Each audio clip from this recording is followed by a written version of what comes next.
My guest today has directed more than 20 feature films. Welcome to DiceGeeks.com Tabletop RPG Show. Level up your RPG campaigns by filling yourself with stories and knowledge. Explore topics from archaeology to film history to writing to literature and much, much more. This is DiceGeeks.com Tabletop RPG Show. Welcome to the show. My name is Matt, and I am your host. This is the podcast where we learn how to become better game masters and role players by filling ourselves with stories and knowledge. If you don't know who I am by now, my name is Matt Davids.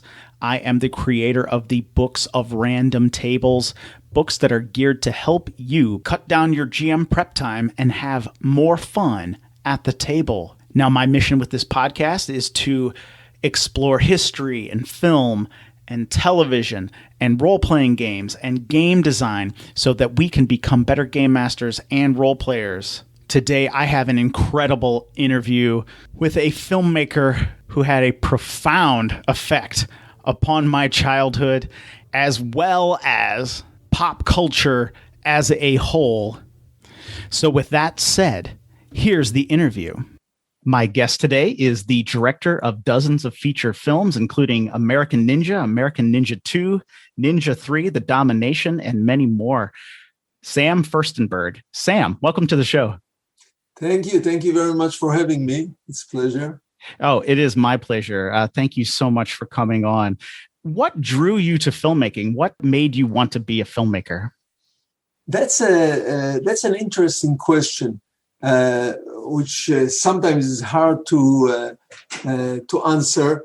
But if one is trying to trace back the origin or the root of his passion or love for any subject whatsoever, so maybe it's in childhood. If it's so, when I was a little boy, I grew up in Jerusalem, in Israel. Mm-hmm. And I grew up in a neighborhood, not in the center of town. And in our neighborhood, there was a theater, movie theater, which was for the neighborhood only. And when I was a kid, they used to play during the day, matinee, double features. And from as early as I can remember, I used to go once a week. They changed the two movies every week, the theater. And as far as I remember, from second grade, third grade, I don't know, I used to go there religiously every week. There was a day, maybe it was a Tuesday, and for 3 hours or whatever, as long as it took, and to watch movies. The menu was usually mainly American movies, Hollywood movies. Westerns was the biggest part of it, was Westerns, but probably gangster movies, musical World War II movies. This was in the 1950s. Okay. But in addition, we saw Italian movies, sometimes from movies from Turkey, etc. So I was drawn into this fantastic process of immersing into a different reality, alternative reality, and I guess that I'm a born storyteller. Every kid has a talent. Everybody has some talent. Mm-hmm. So I'm the kid who came back to the neighborhood and told the story of the movie to the rest of the kids, in the block. So they would sit and I would tell the story of the movies that I saw. So it's some kind of combination of this urge to tell stories, which is probably the urge of writers, playwriters, etc. Mm-hmm. And the fascination with the moving images on the screen, the graphic, cinematic, which later on I understood was the cinematic language. So basically, I think this is it. Yeah, no, that's fantastic. I just always find it interesting to hear what kind of, people's origin stories, if it were, why they found what they love and wanted to pursue that. So now you pursued filmmaking pretty seriously, though, right? Yeah. I first of all, I do remember that the first movie I ever saw was Bambi, Walt Disney. Oh, right. But that's when I was probably very young. Yeah. And we didn't have television at the time. There was no television. So going to see a movie in the theater was a big deal. That's why every week, I'm mentioning. Uh-huh. And I pursued it seriously, not in the beginning. When I was a teenager, nowadays, when there is so much information available and young people know so much about everything, and if they are interested in movie making, they can pursue it. The equipment is there, the possibilities. It's not expensive anymore. You can use your cell phone to make a movie. Yeah. When I was a kid, it was not similar. Equipment was non-existent, movie camera. Some people had these 8mm cameras, not everybody. And we didn't have the knowledge. Nobody, most of the people at the time, the truth is that many people, even today, they believe that the movie is some kind of a stage play that somehow is being filmed from the first scene to the last scene, like in concession, in continuity. Yeah. So I didn't know any better, even when I was in a teenager in high school, and I saw, like bigger movies, more recent movies. This was in the 1960s. And only later on in Israel, I grew up in Israel, there is a mandatory military service between the age of 18 to 21. And kind of during this period, I kind of made it a decision, internal decision, that I want to tell stories through this medium of cinema. And when I finished the military, my service, I moved to Los Angeles, to Hollywood, to study film. So that's it. I did have a different education. I was a electrical engineer, electronic. I had an education, so but I didn't work in this profession. I was 21 years old. Then, as you say, I took it seriously in terms of, that's it. At 21 years old, at the first opportunity, I went and I started to study filmmaking. Okay. Here in Los Angeles, where I reside right now. Yeah. That's very interesting. And I guess I should mention at this point that I grew up obsessed with films. And when I was in college, I studied filmmaking and screenwriting. And I tried to pursue it for a while, but I gave it up about 10 or 12 years ago or so. And now I'm only a writer, as somebody would say. But so I kind of geek out when I talk to filmmakers on the podcast. I've had a few because this was kind of one of my areas where I really enjoyed when I was a kid, watching movies and then trying to make movies in my teens and 20s and in that. But nonetheless, you're still a storyteller. I am still because the movie maker is really, really a storyteller. Yes. So you're still a storyteller. I am, and you're absolutely right. I am in love with stories. I can't get enough of stories. I love telling stories. Yes, all of us. Yes. Yeah, absolutely. Speaking of storytelling a little bit, because my audience now, we're storytellers. We play tabletop role-playing games. We tell stories with our friends. Maybe this is a little out there right now, but if I handed you a screenplay, what would tell you that that's a good story? There are different type of filmmakers.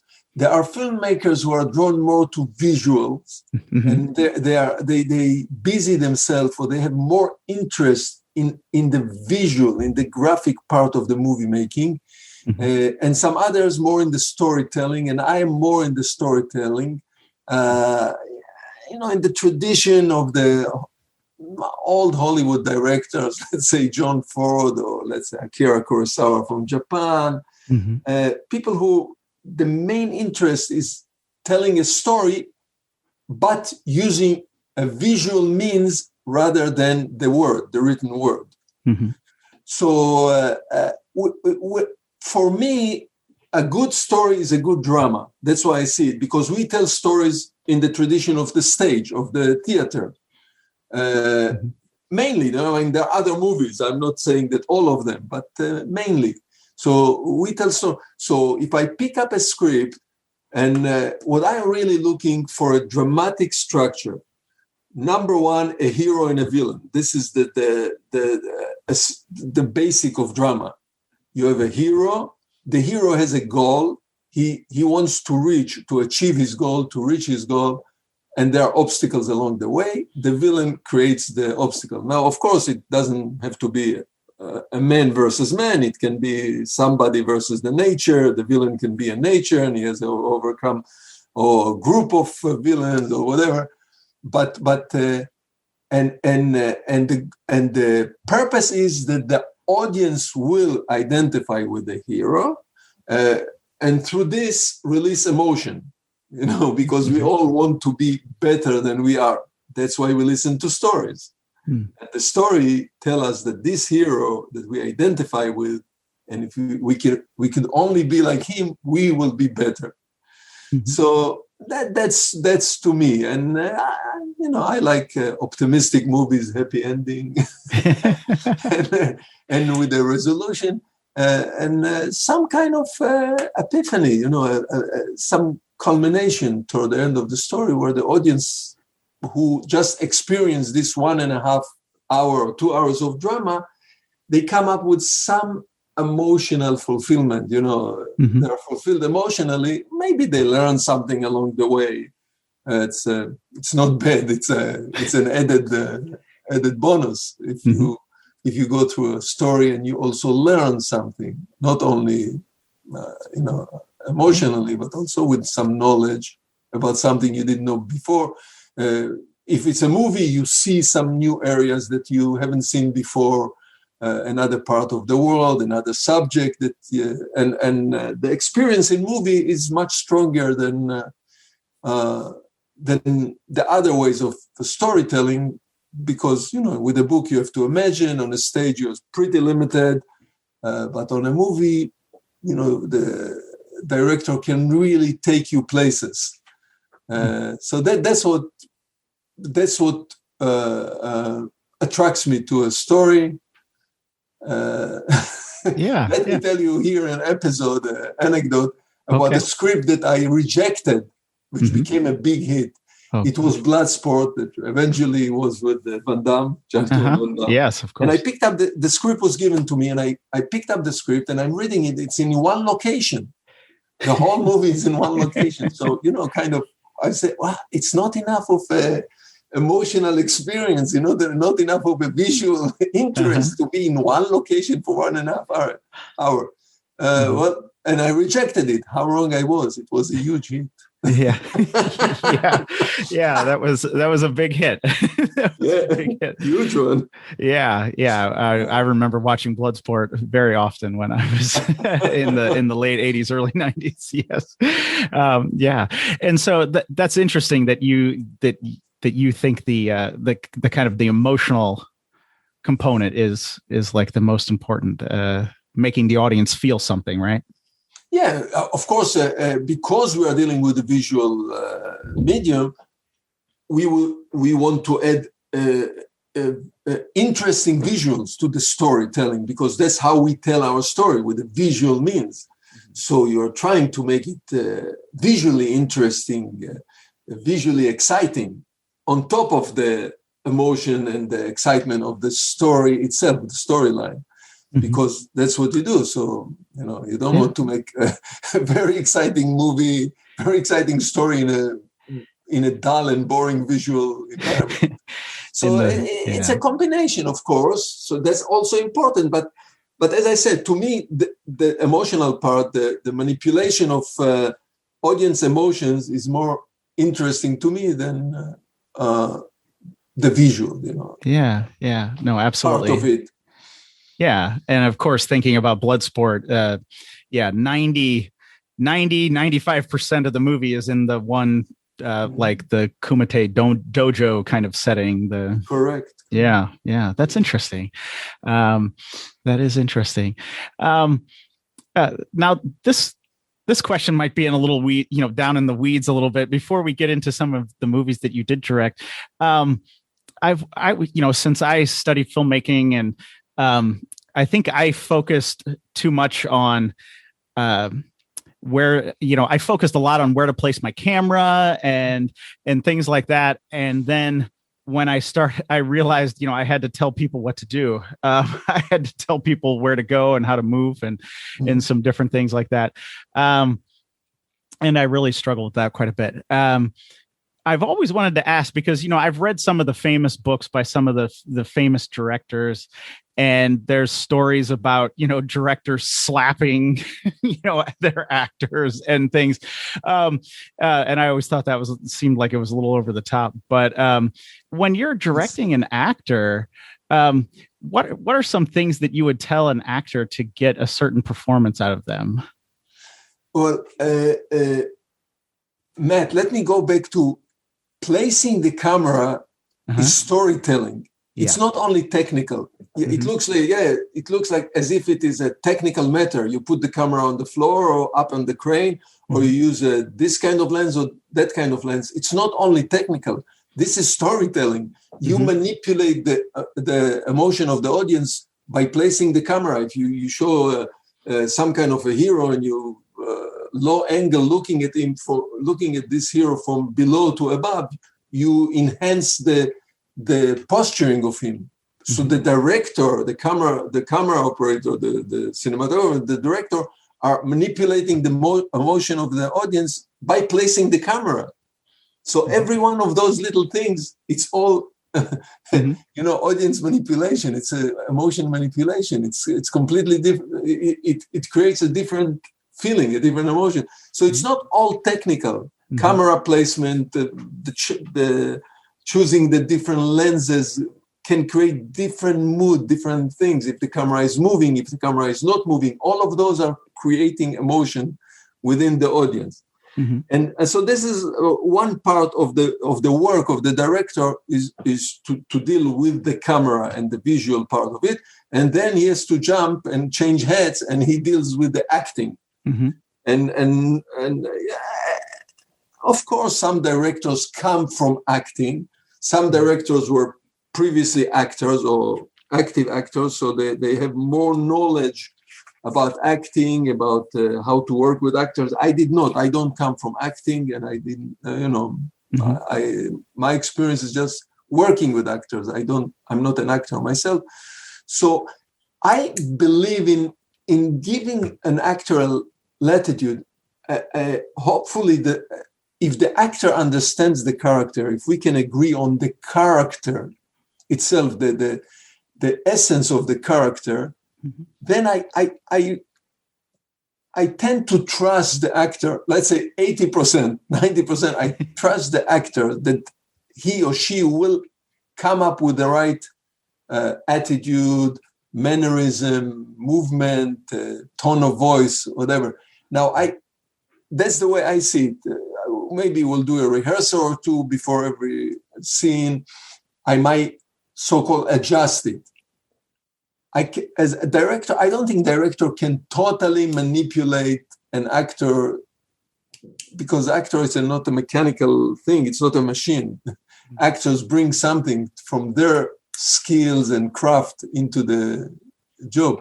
And the best thing is to use what they have, I believe, and to utilize it. So my intervention in acting during the years have been minimal. I'm trying to work with the actor and come up to a certain character that we together agree upon. And I think if the actor is given a chance to contribute, he or she will give a better performance. So, talking about slapping and all those techniques, I don't believe in them. Yeah, I'm sure. Extreme measures or showing the actor how to act. Of course, I cannot. I'm not an actor myself. Yeah. So it's trying to Matt, remember that the director is the one who is responsible to the overall look of the movie. There is a big crew. Many people work on a movie. It's not a one-man job, unless you're an animator.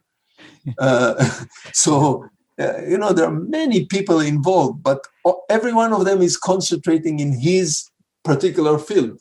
Mm-hmm. And so is the actor. The actors have to be, concentrating in performance. It's only the director, maybe the producer. The director is the one who sees the entire vision of the entire movie. And it's his responsibility and job to see that this performance or this camera angle placement, they will all fit into the whole general movie at the end of the editing. Yeah. Those people don't have to be concerned about how it will look at the end of the editing. They are, every member of the crew, of the ensemble, of the cast, has to concentrate on what they are doing. The director has to have the bird's eye view of this, let's say, the production, that everything will really come together later on in the editing room. Mm-hmm. Yeah, no. Thank you for that. That was a great explanation. And I know reading some certain books that come out of Hollywood, you never know who's telling the truth or whatever they're doing. Listen, everyone has a different method. Not every director probably think this way, or they might have a different method of working. Yeah. All right. Well, I do want to talk about some of your films, and I have to say that I have a very clear memory of when I was, I'm going to do the math wrong, but I was about 11 or maybe 12 years old or something like that. And I remember talking with an older cousin of mine, and he was going on about some movie, and he was like, I have to see this movie. I have to see it. And because I don't think he was 17 yet to get into a rated R movie. So he was going to talk to his parents or whatever, but he was talking about American Ninja. And so he hyped it up quite a bit that he had to see American Ninja. And then I think a year or two later, I got to see it on VHS, and American Ninja hit kind of all, it kind of, it pressed all of the right buttons, or maybe I should have went with hit to do a ninja kind of a metaphor or something, but it kind of pressed all of our buttons at the time. We were, kind of growing up here in the Midwest in the United States. We were obsessed with ninjas. We loved all types of martial art movies. And we were obsessed with America, frankly, right? We were very patriotic as well, especially here in the Midwest. Sure. And so American Ninja is just like, just the two words put together is just like, that's enough to see the movie right there, right? Like we were sold. You sold the movie ticket just with the title right there, because we were ready to go. So, I remember watching it and and really enjoying it as a kid, and then I recently, of course, I went back and watched it again. So I definitely have some questions about American Ninja. How did your involvement start with American Ninja? I will tell you my involvement, but let me just mention that you were in exactly the right age. You were prime. 11, 12, 14, 13 was exactly the absolutely correct age that this movie was aiming to. So you came in exactly from the age-wise, exactly the right moment into this movie. Yeah. And this movie was really, kind of tailored for teenager, for boys, teenager. Yes. And I cannot take credit. I cannot take credit for the name American Ninja. It was not my idea. It was our producer's idea. Our producer, the head of the company, Menachem Golan, head of Canon Film, the name came from him. I have nothing to do with this. And it was genius. You're right. Absolutely. Yeah. It was right on. So I'll tell you about my involvement. When I finished, I went to film school, undergraduate and graduate film school. Okay. In between, I was assistant director for a few years. And during my during my studies as a graduate student, I made the movie. I wrote and directed the movie, One More Chance, social drama, not an action. Mm-hmm. And then I kind of got together with this new company, Canon Film. Canon Film was a company, it was an old company in New York, but two Israelis that I knew, that I worked for them a lot as assistant director, Menachem Golan and Yoram Globus, they bought the company, they moved it to Hollywood, to Los Angeles, to Hollywood, with the intent to make Hollywood movies, independent Hollywood movies. And they started with all kind of horror pictures. But one of the pictures that they made, one of the movies they made was called Enter the Ninja. And it was an idea that was introduced to Menachem Golan. He liked the idea. There was never ninja movie done in a Western type of a movie making in the West. I don't mean Western, in the West. Yeah. They not even in China, not even in Hong Kong, only in Japan, there was some kind of ninja television show. Because ninja is a very unique martial art for Japan. And so even in the Hong Kong movie, the karate movie, the kung fu movie, they never, but they did not make ninja movies. So suddenly this company, Canon, introduced this movie, Enter the Ninja. And the head of the company, Menachem Golan, directed the movie. The movie was moderately success especially in the world of the home video, the cassette, rental, the home video rental. And they wanted to make immediately another sequel. And they already had the name, Revenge of the Ninja, with Sho Kasugi, which was the villain in the first movie. They decided to make him the hero, the protagonist in the second movie. And the same director was the head of the company, did not want to direct it. Maybe he was too busy with the company. I just finished the movie that I was talking about, One More Chance, in the college, and they picked it up for distribution, this company, Canon Film. Yeah. So they turned to me and said, can you direct this sequel, Revenge of the Ninja? There was some hesitation because how would I handle action? What do I know about action? But we overcame this. Sho Kasugi helped me a lot. I had good stunt people, stunt coordinator, Steve Lambert, good cameraman, David Garfinkel. And I learned the subject of ninja, and martial art and ninja. I've never seen martial art movie before in my life, only samurai movies. I never seen a Hong Kong movie, martial art. Yeah. And so I learned, it's action. Action is action, right? You just have to learn the subject. So I learned the genre, the subject from them, and they liked it so much. This was much bigger success. When the movie was finished, a major company, MGM, picked it up for distribution, and this was quite a nice success for independent small movie. So the company wanted to make another one immediately.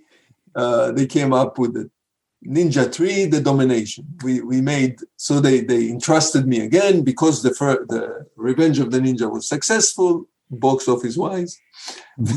Yeah. They entrusted, they immediately, they laid it upon me to direct Ninja 3, the Domination, which we did. And we produced it, which was less of a success, was not as successful as Revenge of the Ninja. And in between, I had the chance to direct also sequel, Breaking 2, Electric Boogaloo. Breaking, the movie Breaking was a huge success for the company. Big. It was the biggest success that so far for this company, Canon. Breaking, when it came out. So they wanted to do a sequel. For some reason, they did not hire the original director, but they turned to me. So I directed Breaking 2, Electric Boogaloo. Was also good.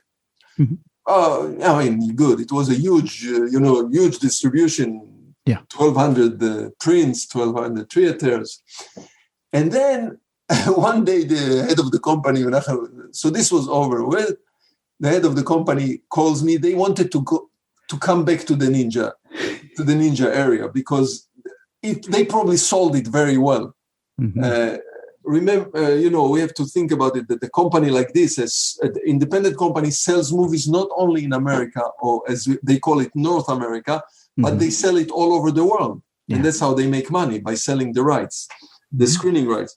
So I guess there was demand for more ninja. The buyers around the world, they wanted more ninjas. Yeah. And he calls me in and he said, we're going to make another sequel. I want you to direct another ninja sequel, but I have a new idea, American Ninja.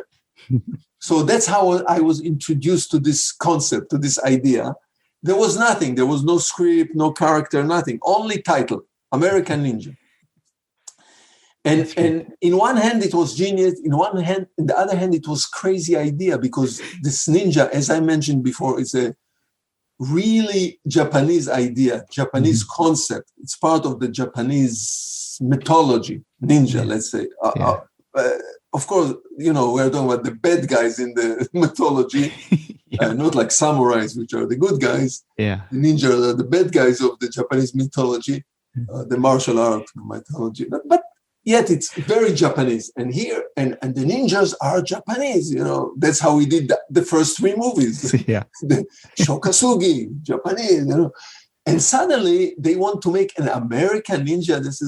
It's a paradox. It doesn't work. American cannot be a ninja. Ninja cannot be American. But anyway, it's not my job. He's the head of the company. It's his company. He's the producer. My job is to direct. And I like the idea. I like American movies. I really like American movies. And even when we did the movie Revenge of the Ninja, and we did the movie, I directed the movie Ninja 3, The Domination, I made sure that it will have an American background, an American surrounding. So the movies are really ninja movies in America. One of them was shot in Salt Lake City, the other in Phoenix. And the story happens in America, because I do believe in American movies, Hollywood movies. And I believe that that's what the audience wants to see around the world. Yeah. When it comes to this kind of movies, to this genre. So there was a good opportunity, American Ninja. And so there was only the idea, and I was given producers to produce the movie, and I was given a writer, Paul de Milke, and only the idea, the title, American Ninja. Now we were free to do whatever we want. The company did not intervene anymore. So we were this group of 2 producers, myself and a writer, and we started to build the character. What will be this American Ninja? And the only restriction the company gave us is that we have to go to the Philippines to shoot it, to film it, because maybe they had some money over there for financial reasons, Yeah. So this was the only restriction. So now our goal, our task was to create the American Ninja, the character, to come up with a storyline, with a plot, and to make sure, according to my philosophy, that even though we are going to the Philippines, it will still look like a Hollywood, like an American movie. The story is going to be American. And not to miss the idea of the title. So we don't have American Ninja in the Philippines. So that's how we came up that the whole story will be an American military base to keep the American surrounding. Yeah. Surrounding the character of the movies. Yeah. So that's how this is the birth of this is basically the birth of the movie American Ninja. The producer, the writer coming up with the character, or the few characters, of course, the character of Steve James, Jackson, Joe Armstrong and Jackson, and the surrounding. That the story will be within an American story, but it happens in a foreign land. Yeah. Yeah. And I thought that was a great idea to put it on an American military base in the Philippines. I thought that was an absolutely, just a great idea to get, America, a little piece of America, at least in there, and it makes a perfectly logical reason why you have, so many Americans running around. This was a tactical decision, as I said, to keep the story American story. Yeah. Yeah. No, absolutely. And of course, you mentioned a lot of other movies there, and I know we could go on for a long time because I love talking movies and that. But you, you had, mentioned, say, like Ninja 3, the Domination, and then, American Ninja. One of the things I was wondering about, even in American Ninja, there was a supernatural kind of element, the ninja magic kind of thing.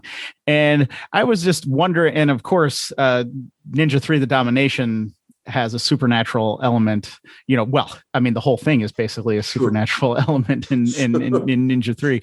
I was just wondering, because, thinking back to being, maybe when I was like 13 or 14, when I got to see the movie, this ninja magic, we were like fascinated by it. We were just like fascinated by it. And I was just wondering if that was what kind of decision making went in to add the supernatural element.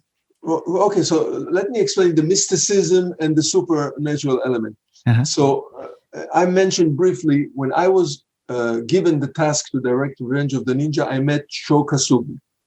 Sho Kasugi came from Japan. He's a martial artist. He's a master, black belt this, black belt that. And he knew a lot about ninja and about the ninja technique, the martial art part of the ninja, the fighting, the element, the weapon, the different weapon, etc. And he introduced me to this subject. He took me, he showed me a lot of Hong Kong movies, not so much for storytelling, but rather to watch the fight, the sequences, how do they treat martial art sequences, action sequences, and fight sequences in those Hong Kong movies, the famous Hong Kong movies. And he introduced me to the ninja, and he also recommended, there is in Los Angeles, there is a little section, Little Tokyo. We went over there, bookstore, he recommended a few books there in English. So I started to read about ninja. And influenced by him and by the reading, I understood that within the mythology, the Japanese mythology, the ninja has some mystique. It's not, samurai is grounded. It's down to earth. It's a fighter. The samurais are fighters, like similar to the knights in England, let's say in Europe, right? In Britain. So there are fighters who work for the nobility, and they have noble causes, and the way they fight, it's all fair fight and physical. And the shoguns, according to the Japanese mythology, the shoguns needed some kind of dirty fighters who will not obey by codes of honor, etc., but they will do some dirty work, some assassination, and the shoguns refused. They didn't do it because it was against the code. So that's how the ninjas was invented, one way or another. And those guys were willing to do anything for money, any dirty work for money, but through the years they have developed all kind of mystical elements to the way they operate. Camouflage, disappearing, using poison, using smoke, bombs, strange weapon which is not honorable, like throwing a shooting star from a distance. So that's not the way of the samurai. Samurai will face each other. So naturally, I kind of grasped it that it is, involved in a lot of mysticism. The mere fact, only the fact that they can disappear in the night, their camouflage, you see them, you don't see them, that's by itself is already an element of sorcerers, sorcery of disappearing, not disappearing, appearing again, using all kind of poisons and stuff like that. So this is the base. Now, me as a storyteller, as a movie maker, right away from the beginning, from this movie, Revenge of the Ninja, I decided that I don't want to do a martial art movie. I'm not interested in making a Hong Kong type of a movie, which is about martial art fighters. I want to do James Bond. I wanted to do Western. There were no more Western when I started to direct in the 80s, but there were a lot of James Bond type of movies. This was what's going on. And that's the type of movies that I wanted to make. Luckily, Sho Kasugi also wanted to make this kind of Hollywood movies. So the decision was to blend it, to take the martial art, the ninja segment of martial art, blend it with so-called Western action, Hollywood regular action, James Bond action, and kind of make a hybrid movie, a mixture of both of them. Now, being a movie maker, which is not interested, I was not interested in the pure sense of martial art. I said, let's enhance this element of this is cinema, magic, mystery, mysticism. That's part of cinema. That's the best part of cinema. You know, action, chases, mixed up to enhanced by mysticism. That's what can be better to tell story, and it was aimed to you. You know, to teenagers, to boys.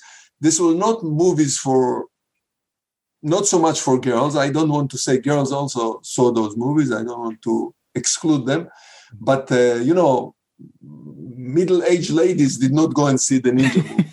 So there was a target audience. And and kind of I was enhancing the elements that will appeal to this target audience. Yeah, and that's how we got with the mysticism in the movie, and this was so it was in the Revenge of the Ninja. There is a lot of disappearing and praying and hand sighing, and you know that this whole idea that by doing all kind of formation with your fingers you'll be bestowed with a power. It's a mystical element of storytelling. Yeah, and not far away from Lord of the Ring, if you want. Or any other, Harry Potter. Yeah. And then we made in the movie Ninja 3, The Domination, we were carried away. I was carried away with everybody with me, and we went far into exorcism and poltergeist and whatever elements. But all in all, it worked. This was part of as you mentioned, you have been the kid at this time, 11 years to 13 years, and you were fascinated by it, which means that as a director and the rest of the crew, we did good work. Yeah. We did well. Yeah, absolutely. You hit it right on. Yeah. I mean, it was just, it was a bullseye. That's, I remember, my friends and I, we were, play and still pretend to be ninjas and stuff. And we were just fascinated by some of the stuff, and it was, and it was pretty alien to us, right?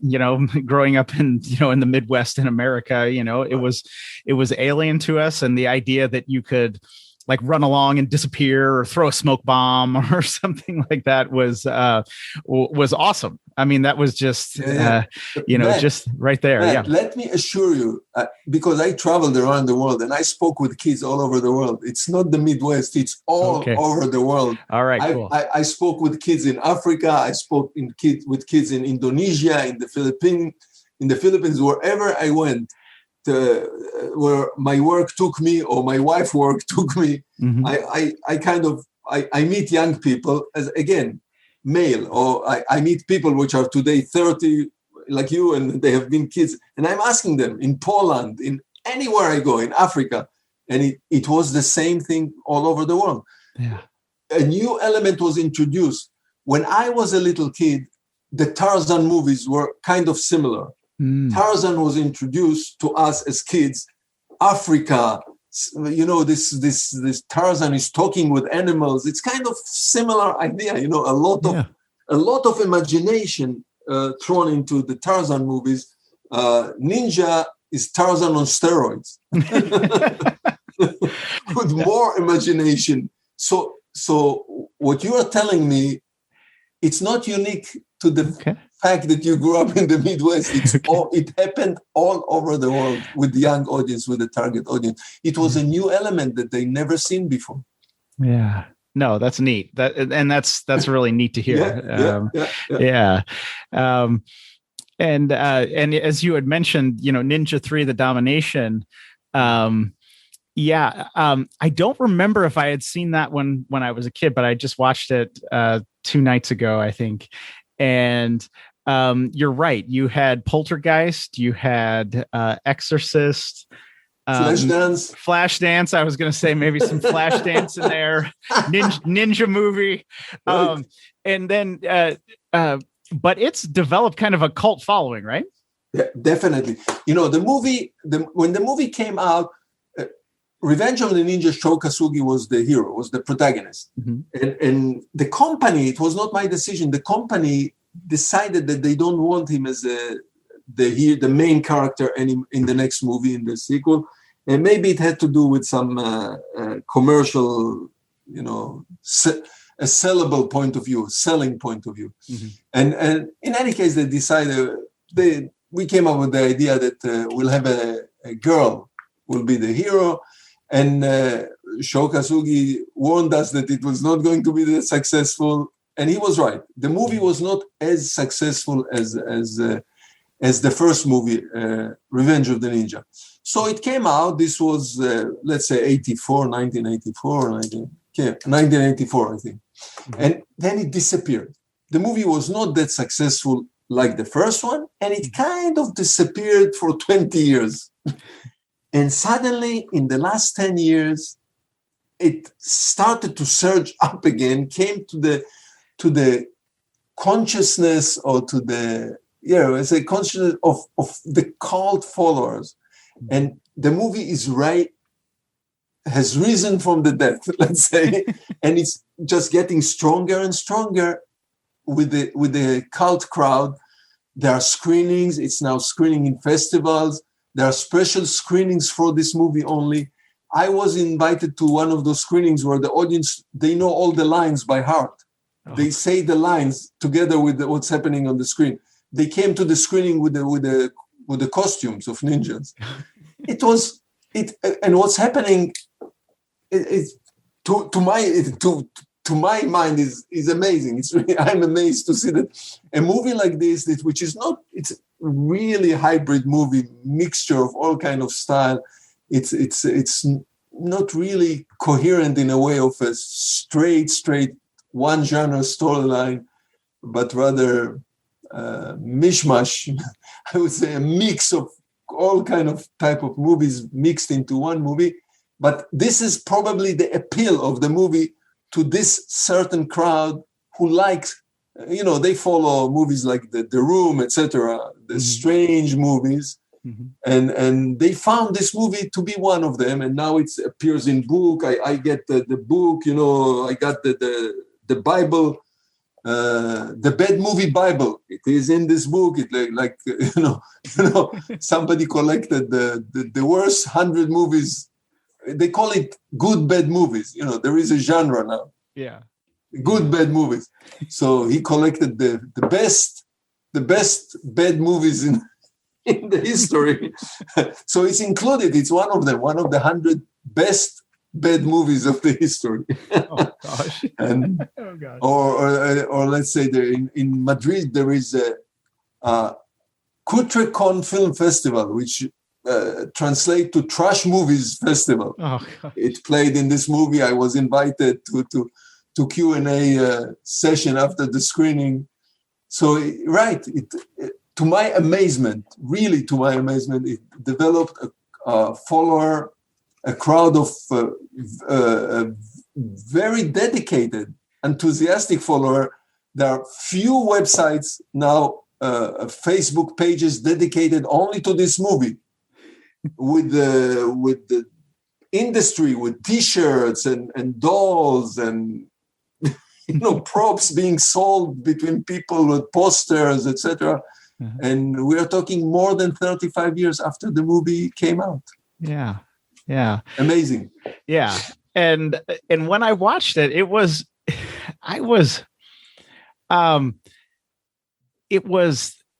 there is some kind of quality about it. I mean, I found it very enjoyable. It is a strange movie. I will have to say, Sam, it is a very strange Paraplex. movie. I know you are being paraplex as an audience. You don't know where you're going. Yeah. Cause there's Yeah, because it starts off ninja martial art, but then it kind of goes to kind of a working day, kind of almost, working class, protagonist. Right. But then there's a possession. Right? And then exorcism. Yeah. And then midway through the movie, Shokasugi comes up. He appears midway through the movie. Yeah. So then the real ninja comes. Ninja expertise. Yeah. Yeah. And then there's a zombie ninja. Right. A zombie ninja who causes an earthquake. Okay. So there's all kinds of different elements. And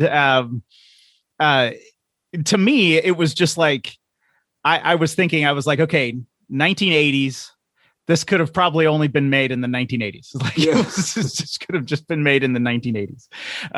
Matt, there is another interesting element to the movie, which probably adds to its appeal.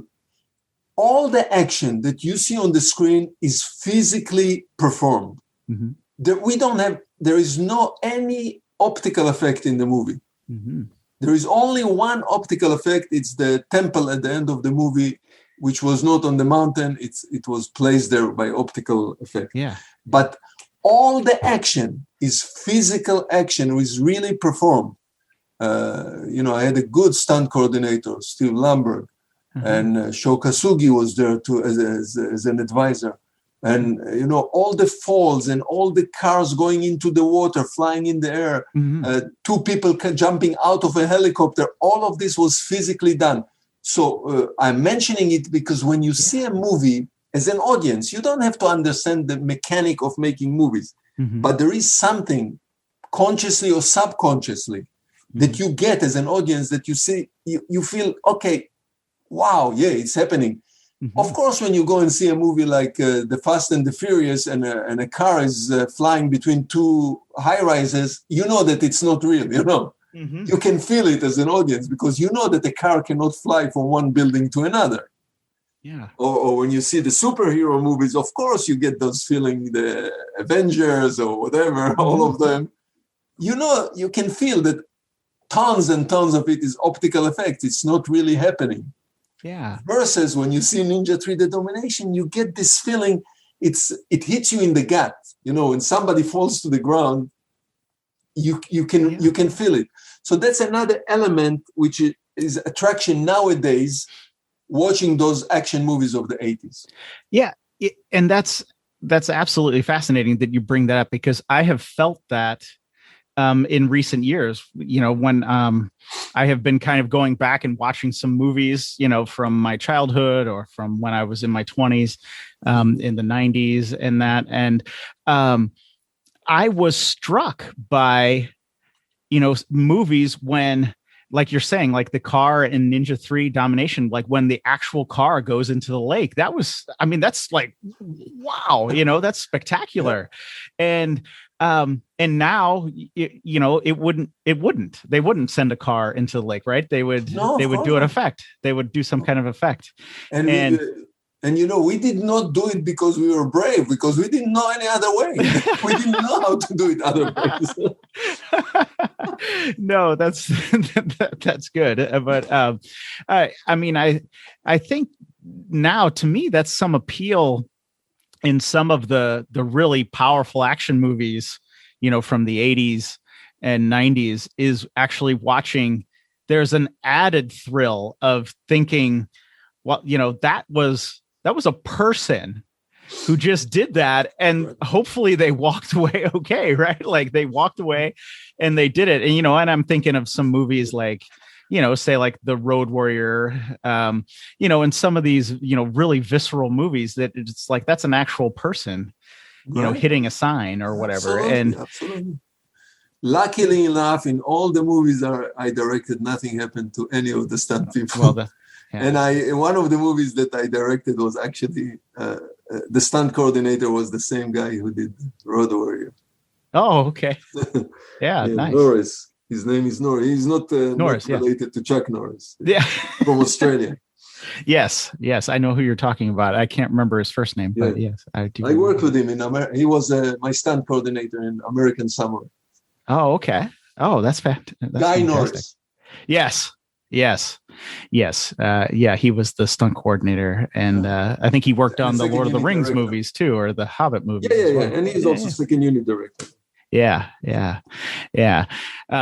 But I thought that was interesting that you brought that up, because I was actually a while back at a science fiction convention in 2019. I gave a presentation on some post-apocalyptic movies, and I was trying to communicate that to some people who are in their 20s or in their late teens. And it's just like that, these are real people flying around, and that was, it's now, like I said, it adds a new element to me that it's exciting, because they weren't just hanging 6 inches over a green screen. They were actually hanging from the thing. And flying. You're right. Lately, one of the stunt coordinator I worked a lot with is Steve Lambert, which I mentioned the name earlier. Mm-hmm. And he just posted, he did the motorcycle jump in American Ninja, jumped over a wall, mm-hmm. Escaping from a military base. And it was done for real. He did it.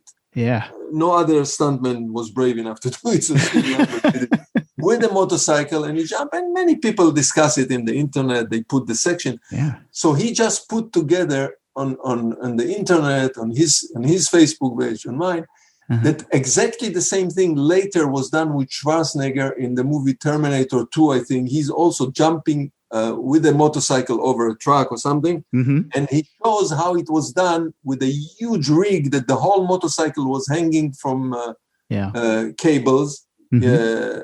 It was not really propelled by its own power. Mm-hmm. And he shows the mechanism, how the motorcycle goes forward and being lifted by the cable and then let down on the other side. And then he compares it to how he did the motorcycle jump over the wall with no cables or nothing, for real. Yeah. Just landed on the other side on a bunch of straw bales. Yeah. That's fantastic. I'll have to look that one up. And that is a great scene. In my Facebook page. Oh, okay. I will have to look that up. That is a great scene in American Ninja when he jumps that motorcycle over the wall. That is really neat. And now I've had you on here a long time. I'm so sorry. I could talk to you forever about this stuff, but I did want to mention, circa 1988 or so, I would have told you if you would have asked me, I would have told you that my favorite actor was Chuck Norris, and that Canon Films made all of my favorite movies, because it just seemed like every time there was, I saw the Canon logo, I was like, oh, this movie, I'm probably going to like this movie. Right. And so you are the subject of a book called Stories from the Trenches that discusses Canon Films. Isn't that right? Correct. At some point, listen, we'll go into the book, but just for the general knowledge, some people know, many people don't know, that the intended American Ninja was Chuck Norris. He was working exclusively for Canon. Mm-hmm. And when they came up with the idea, they offered it to him. And there is also a poster. They took out a poster in some trade magazines or whatever, uh-huh. with Chuck Norris, the American Ninja, director Sam Firstenburg, and now this poster is circulating around in the internet in general. Uh-huh. So talking about Chuck Norris, he was the home action hero with Canon film. Yeah, you're absolutely correct. But that's that's neat about Chuck Norris.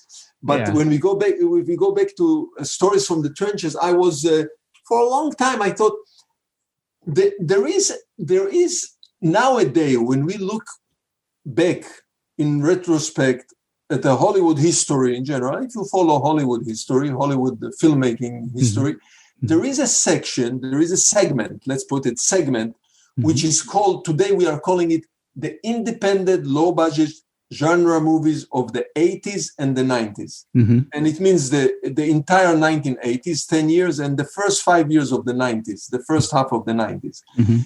Those were action and horror movies, mainly sci-fi, that were done independently, not by the studios, propelled economically by the money that came from the from the home video rental. Mm-hmm. All those corner stores that rented movies and more. Whatever, I don't remember the name. Yeah, they were in every corner, every neighborhood. Blockbuster and Blockbuster was the big one later. Yeah, and then home. Yeah, Movies and More was in the beginning. Yeah, and so this propelled. This was the money. This was the fuel that propelled this segment of this that disappeared at the middle of the 90s. It disappeared because the studio started to make those movies with much bigger budget. And I'll give two examples, Predators and True Lies, for instance. They were the same type of movies, but with big budget. Yeah. Because the studios, decided enough is enough. Now we are going to make those movies and make money from the VHS. Or at that time already the DVD started to come in. And so this is a segment that came to life and, rose up and ended. And my kind of my purpose was, I always had it in the back of my mind, we have to highlight this this period. It will come. A moment will come that people will start to look into it as a historical fact in the history of Hollywood, as a segment and talk about it. I'm always I toyed with the idea to write a book, but I'm not a writer and I don't write books. And then I got a call one day from Germany, from all places, Marco Siedelman, and he wants to write a book about Canon. Since then, this was 6 years ago, let's say 5 years ago. Since then, there are already many books have been written about Canon since then. It's really a subject now. And this segment of the action movies. So and he asked me if I will help him, cooperate with him, writing about Canon. And of course, since it was in my mind that we have to document this type of movie, this genre movies, I agreed. And as he started to work, he realized that this is a huge subject. It's such a huge subject that in Spain, a Spanish company just came up with 2 Canon books, and they are now in the process of writing number 3. Wow. And here in America, the first book also of Canon came. It's called the Canon Film Guide, the Canon Movie Guide, and also Austin Turnock. He believed that he will write one book about Canon, and he knows now that it's going to be 3 volumes. It's a huge subject to write about Canon. Because they produce more than 400 movies. Wow. And they revolutionized the independent movement in Hollywood, the genre independent. So when Marco started to work, he realized that this is such a huge subject, and he made a decision to concentrate on my career, to just follow, in order to still maintain this idea of documenting this era, this type of independent genre filmmaking, low budget. He will concentrate on the movies that I made, I directed, and follow them. And that's what he did. It's called Stories from the Trenches, making a high-octane movies with Canon veteran Sam Firstenburg. What a title. And he spent like 2 years. It took him 2 years. Now, the format that he decided upon is not writing. It's all interviews. Okay. I helped him to collect a nice collection of different people from the industry of this time that represent this 80s and the 90s, the independent 80s and the 90s, producers, editors, cinematographers, including myself. I don't think that he interviewed any other directors, because there are other directors, Albert Payun, Joe Zito, Steve Carver, that just passed away not a few months ago, Sheldon Lettich, Toby Hooper. Other directors are part of this group that made those kind of movies. So I don't think he interviewed any other director, but other people who are involved in this business. And he came up with a huge book, 750 pages, with a lot of photos, more than 1,000 photos. Wow. And reading this book, of course, it mainly chronologues the work of Sam Firstenburg, right? Mm-hmm. You go from movie to movie, and how I started, and what kind of movies I directed, and what happened with the different movies, action movies. Because I directed about 25 movies, and only small part of them are the ninja movies, which are the most famous, but but other movies are mainly action. Again, mainly action, but not only. And so this was the center of his book. This was the main thread of the book, but it goes into other areas of this genre of movie making. And it's quite interesting. I read it. To me, it was very interesting. You go from interview to interview, a couple of stories, anecdote, a lot of photos from the time, from the era. Mm-hmm. Many hundreds and hundreds of actors, producers, technical people are mentioned in the book. Companies which were involved in this, making those movies, are mentioned in this book. So it's interesting also to follow the movies of Sam Firstenburg, but in general to kind of get knowledge about this era at the time of the 80s and the 90s, movies of the home rental movies. Yeah. And people who read it tell me that they enjoy it. I enjoyed it, but I'm not biased. Of course not. I am biased. No, and I think you're absolutely right by pointing that out. And I'm with the VHS. I remember going into those video stores, and there were just little mom and pop video stores started just appearing everywhere, everywhere around where we lived. And we'd go into one, and the problem was we had seen all the movies, right? Like we if it was our genre, right? It was action, it was sci-fi, it was martial arts. We had seen all those. So we'd go to, we drive, 5 minutes further to another video store to see if they had new movies. So, I mean, we were until like, the mega store came, like Blockbuster. Yeah. Those and then used to be a mega store. Yeah. And then the mega stores came in. Absolutely right. Then the mega stores came in, and it had so many movies, they just had so many movies, but our appetite was insatiable for those movies.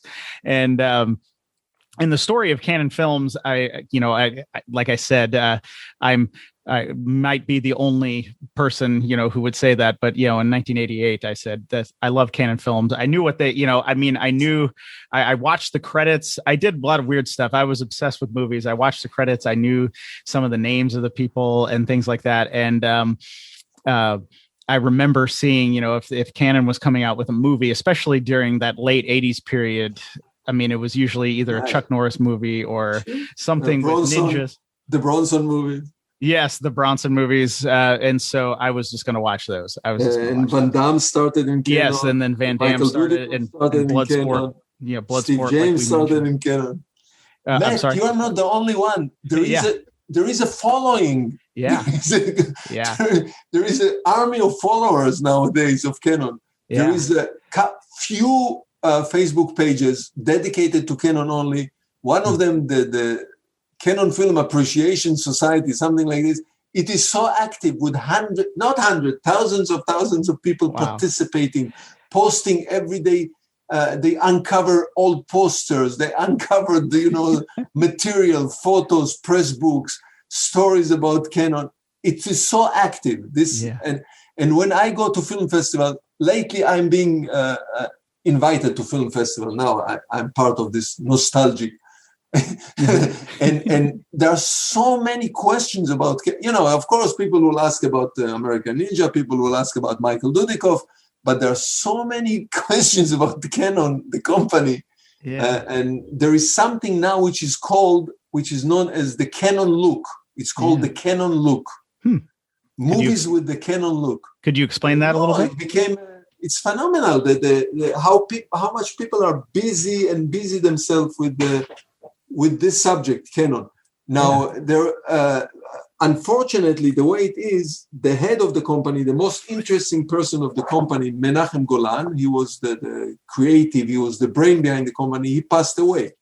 So he's not around to tell anymore, but luckily there are at least 4 documentaries about Canon film.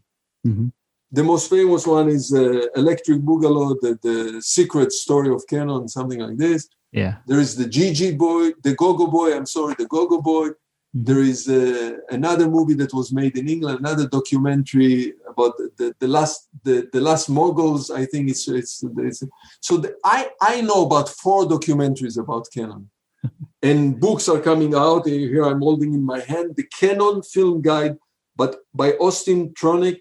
And this is only volume 1, years 1980 to 1984.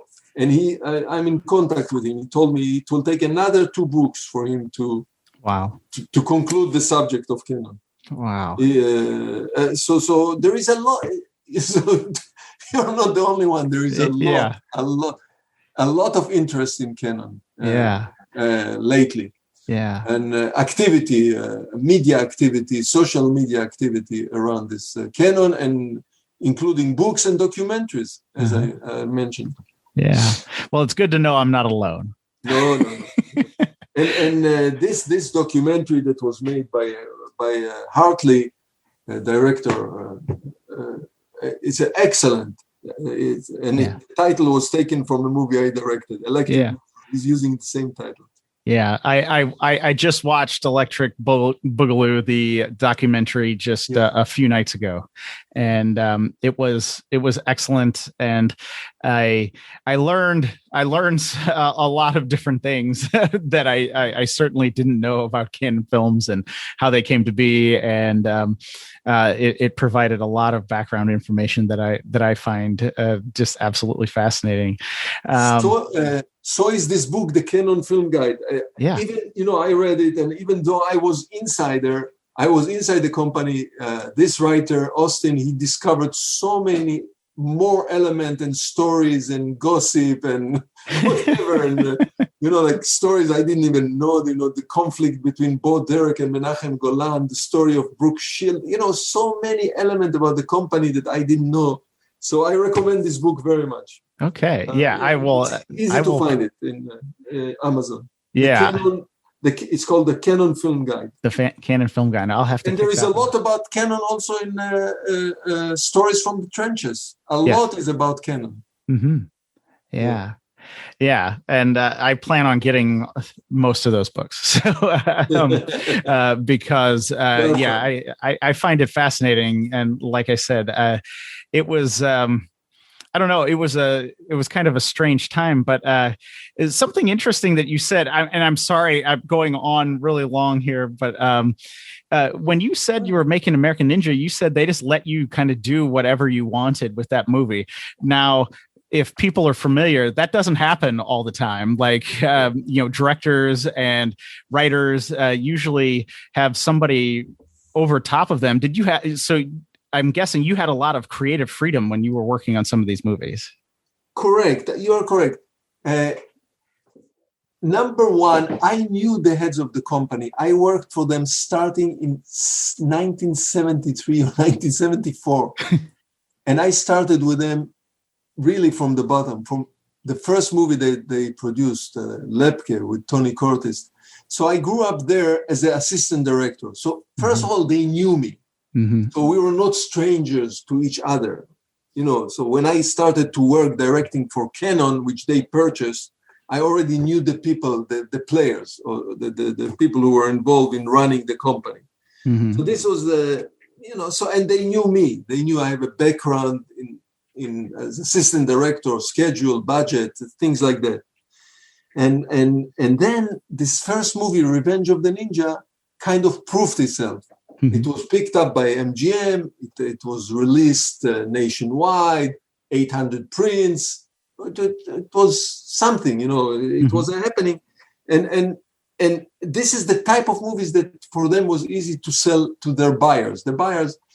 So I guess it was a matter of trust. The head of the company, Menachem Golan, he did like to intervene later on in the editing room, but not in the filming stage, in the production stage. And I had the trick. So this was kind of a trust between me and them, or they trusted me. I didn't have to trust them. All I needed to make sure that they will pay me, they will send me the money, the check. and not bother me. So, but they did not. That's the truth. They did not. Once they approved the project, they did not bother me anymore. I one movie in the Philippines, one movie in Salt Lake City, one movie in Phoenix. Then they sent me to South Africa with American Ninja #2 to Johannesburg. It was so far from the company. So they did not bother me. But there was another, let's say, a trick that I learned through the years. I developed. It was right away from the beginning. I knew that they are crazy about action and they sell action. So in every one of those movies that I directed for them, the first thing I insisted, the first thing we will shoot will be one of the action sequences, and a big one, not one of the small ones. So let's, scheduling together with the production manager, assistant director, said first, at the head of the schedule, you put an action sequence. So the first 7 days, let's say the first 7 days, 6 days, we were shooting one of the action sequences. Mm-hmm. And usually the method was that the editor was sitting in the office, in the company's office. The editor was not with me in location. Mm-hmm. I mainly work with the same editor, Michael Duffy. And he was great with action. So we said we shoot the action sequence and we send the material to the editor, Michael, and he puts it together. And they like to see material, as I told you. So, but they didn't need me. They had the editor right there in the offices. Mm-hmm. So after a few days, they probably get to him. They say, Michael, what can you show us? So naturally, the first thing he could show them was an action sequence because I didn't send any other material. Yeah. And once they saw, there is a big action, cars are flying, helicopters are exploding, whatever. From this point on, they didn't bother me anymore. He knows what he's doing. Let him continue. Oh, right. I guess. So it's a matter of that I was lucky, a little bit tricky with this trick of the action, for sending action first. Yeah. And but you're right. In other companies, to lesser or more degree, let's say if Disney is famous, they control every shot, every day of many heads in the company are controlling every aspect of every shoot and everything every day of shooting. Yeah. So I was lucky and I enjoyed it. And then later on in the editing room, I used to work with the again, not every day with the producer, the head of the company, and not every day. He would come every few days and say, "Can you show me a scene? Can you show me a few scenes? Can I see what you've done?" And he will give his remarks, and either I agree with him, I fight with him, I disagree with him. Eventually, I have to change according to his. And of course, he saw the final movie. He came and saw the final movie, and he insisted that every movie by Canon would be 95 minutes, no more than 95 minutes. So another trick that we used to make the movie 110 minutes, knowing that he will, like setting it up that he will cut out few things. Yeah. Either shorten few things or cut out few things. So it was all that, I knew that the only time he kind of badged a little bit was in the movie Avenging Force, which ended up to be 105 movies rather than 95. Oh, okay. 105. That's interesting because I was in preparation for this interview. I was looking at some other Canon films. Well, and besides, I watched some of them just for my entertainment because I love some of them. I was noticing that they were all 95 minutes. Oh, there are two reasons for this. He believed in it. He believed that short movies makes a better storytelling. It's more thrilling. It's not boring. But there is also economic reason. Mm-hmm. The 95, a movie of 90 minutes, an hour and a half movie fits in the theater into certain number of screenings in the evening. If you make a movie of 120, the theater misses one screening. They have to have one less screening of the movie in the evening. Yeah. So let's say they can show it 4 times with the 90 minutes. If you give them a movie which is 110 minutes, 120, they can show it only 3 times. Yeah. So the theaters prefer 90 minutes. And 95 minutes is exactly the time that fits into a 2-hour time slot in a television. Yeah. With commercials. 95 minutes with commercial, it's 2 hours for television. Yeah. So it's good for everybody. and he believed that he always used to tell me, if you can tell your story in 110 minutes, you can tell it better in 95 minutes. You can tell your story better if you cut it down to, not necessarily by cutting scenes out, but chopping into the scene, going into the scene and make sure that only the essence, only the most exciting moment, the most important moments, the best performance is left. And the rest is, we call it fat. We cut out the fat, we throw it away. Yeah. Well, that's interesting. And I'm sorry, Sam, I should totally respect your time. I can go on. Yeah, we are now 1 hour and a half. Yeah, I know. So if people want to learn more about you and your work, where should they go online?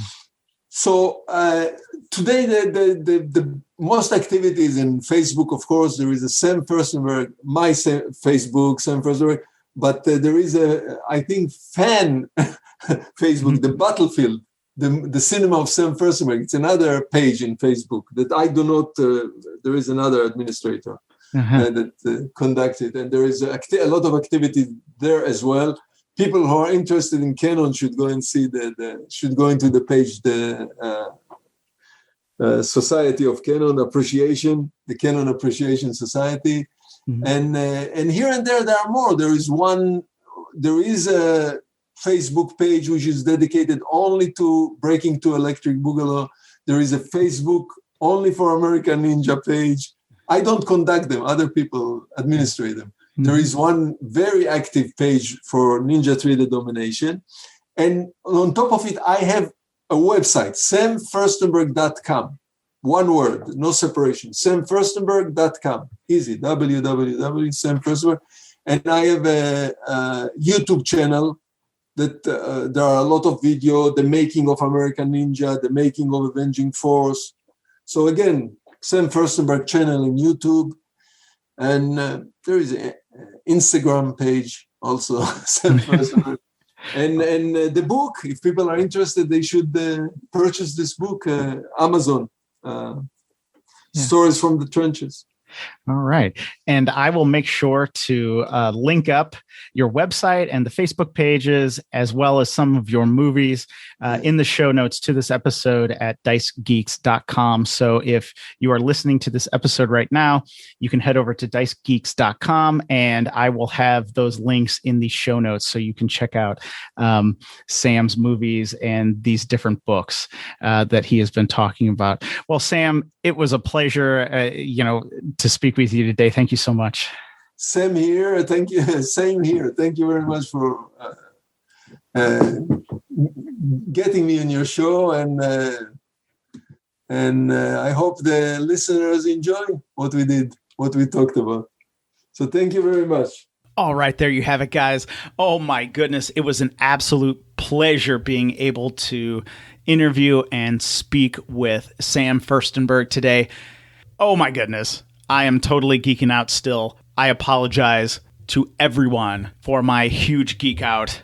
As I mentioned during the episode, I have provided links to Sam's movies, to his website, to his social media, as well as other resources speaking about Canon films. Plus, in the show notes, there are some pictures of Sam on the sets of some of his famous movies. Please head over to dicegeeks.com and check out the show notes. You will not be disappointed. Now, if you want some free stuff, head over to dicegeeks.com/free. You'll get 10 free dungeon maps. You'll never miss an episode of this show. And each and every Friday, you will get an email update from me letting you know what I am concocting over here at Dice Geeks. You know, guys, I've been doing this podcast for a while now. If you enjoy these episodes and these interviews like the one I had with Sam today, or my interviews with game designers, please consider supporting the show in some way. You can like, rate, subscribe, or leave a review of this podcast wherever you are listening today. Those things help the show immensely, and I would greatly appreciate it if you can do one or multiple of those things. Also, if you are just a super fan of this show and want to make sure that I keep making these episodes, you could support the show financially at patreon.com/dicegeeks. It means a lot to me that you are willing to spend some time listening to me ramble and talk to my awesome guests. So I thank you so much for listening. And until next time, keep gaming.